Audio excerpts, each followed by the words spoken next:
Crowds crushed before doors even opened, stages collapsing mid-set, festivals that turned into pressure traps. These are disturbing things that happen during live performances. On December 3rd, 1979 in Cincinnati, almost 20,000 people were waiting outside Riverfront Coliseum to see The Who. The venue decided to do festival seating, so no assigned seats. Everyone just rushes in to grab the best spot. But they only opened a few doors to let everyone in. Late afternoon rolls around, and the band starts doing their sound check. The crowd outside heard it and thought the show was starting. Cue absolute mayhem. People started pushing forward, and it got so packed that people literally couldn't breathe. Some people were actually lifted right off their feet by the crush of bodies. 11 people died that night from compressive asphyxiation, basically being squeezed to death. The band had no idea any of this was happening. The promoter didn't tell them, because he was scared that canceling the show would start a full-blown riot with everyone already inside. Roger Daltrey and Pete Townsend didn't find out until after they finished playing. This whole nightmare changed how concerts work in America. Cincinnati banned unassigned seating for over 20 years, and venues everywhere started taking crowd control way more seriously. In 2014, during an outdoor performance by the K-pop group 4 Minute in Songnam, North Korea, the venue became so packed that about 30 people climbed onto a large ventilation grate to get a better view of the stage. This grate covered an air shaft that dropped deep into an underground parking garage. As the crowd danced and jumped to the music, the metal support brackets couldn't handle the weight. The grate suddenly gave way, sending 27 people plummeting 65 feet down. The performance continued for several minutes because the band couldn't hear the collapse over the loud music. 16 people were dead and 11 were seriously injured. The safety official responsible for the event's security, he ended up taking his own life just hours after being questioned by the police. Turns out the grate was installed crappy welding, didn't have the reinforcement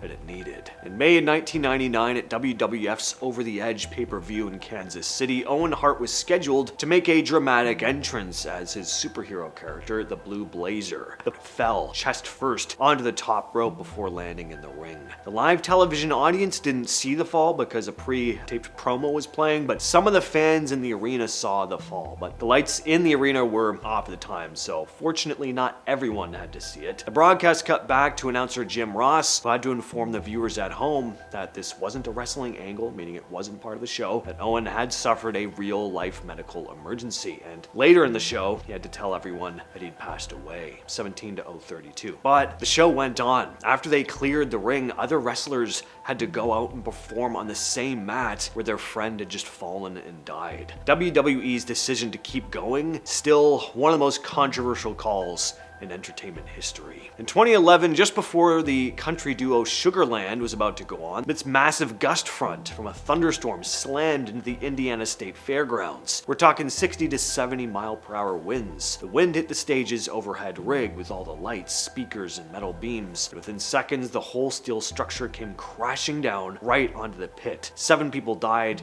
and almost 60 got injured. Fans caught it all on video too. You can see how fast it happened and hear people screaming as they tried to lift those massive beams off the trapped victims. The investigation that followed found that the temporary roof structure hadn't been built to withstand the winds that hit that night. There's also a bunch of confusion between the people running the fair and the band's people about when to evacuate. After this, there were way stricter rules for temporary stages and better weather monitoring at outdoor festivals like this. On December 8th, 2004, heavy metal band Damage Plan was performing at the Alrosa Villa nightclub in Columbus, Ohio. Just as the set began, a 25-year-old man named Nathan Gale climbed onto the stage. At first, people assumed he was an overly excited fan until he suddenly pulled out a firearm. He went straight for guitarist Dimebag Darrell, one of the founding members of Pantera, firing at him repeatedly at close range. Panic erupted instantly as the crowd realized this was a real attack unfolding right in front of them. Gale then turned toward the audience and stage crew. A fan who tried to stop him was killed, along with a club employee and a member of the band's security team. At one point, he grabbed the man from the crowd and held him in front of him as a shield. It all came to an end when a police officer entered through a rear door and fired at Gale, taking him out. Turns out the shooter was a paranoid schizophrenic who thought the band was stealing his thoughts. This is still probably the most targeted attack on a musician during a live show and completely changed security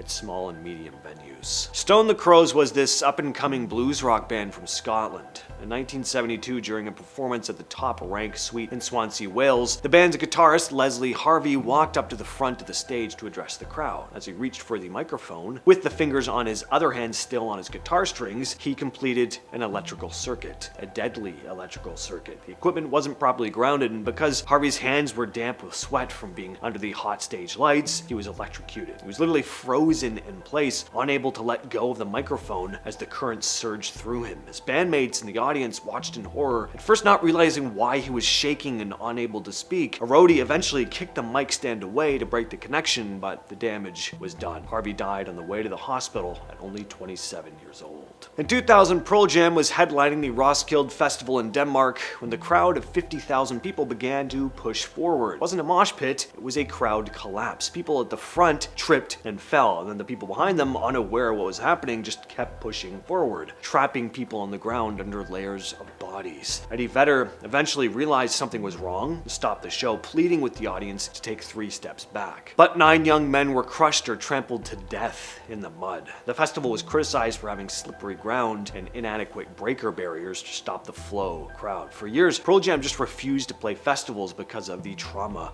of that night, which is understandable. Love Parade used to be one of the world's biggest electronic dance music festivals. In 2010, they held it in Duisburg, Germany at this former freight station. The only way in or out was through a narrow tunnel. When the venue hit capacity, police blocked the entrance, but they didn't stop people from entering the tunnel from the other side. This created a pressure cooker effect, where thousands of people were trapped in an enclosed space with nowhere to go. People started panicking, struggling to breathe in the heat and cramped conditions. Some tried climbing metal emergency ladders or up the steep sides, but a lot of them fell back into the crowd. 21 people died from thoracic compression, basically being crushed while standing up, and over 500 got injured. The festival never happened again. Investigators found that organizers had ignored tons of warnings about the tunnel's capacity. Government got accused of cutting corners because they wanted the prestige of hosting the event. On December 6, 1969, the Rolling Stones were headlining the Altamont Free concert at Altamont Speedway in California. It was supposed to be like a West Coast Woodstock, but pretty much everything went wrong. The organizers hired Hell's Angels as security and paid them with booze. As the day went on, things got more and more heated between the bikers, the crowd, and just bad stage placement that put the band right up close to tens of thousands of people. Fights kept breaking out in front of the stage. During the Stones set, this 18-year-old named Meredith Hunter pulls out a firearm after getting shoved and beaten by Hell's Angels. Hell's Angel Alan Pissarro rushes him and jabs Hunter multiple times with a blade. Hunter dies right there in the crowd while the concert keeps going, and a lot of this was caught on camera. Documentary crews caught it on film. It's in the 1970 movie Gimme Shelter. Most people in the crowd had no idea someone had just been killed yards from the stage. The band didn't find out until after. Pissarro was later acquitted on self-defense because of the footage. In December 2016, an underground electronic music show was being held at a warehouse in Oakland known as the Ghost Ship. The building was an artist collective that was really never permitted for housing or public events. It was filled with flammable stuff like wooden pallets, tapestries, vintage furniture, and while during the show,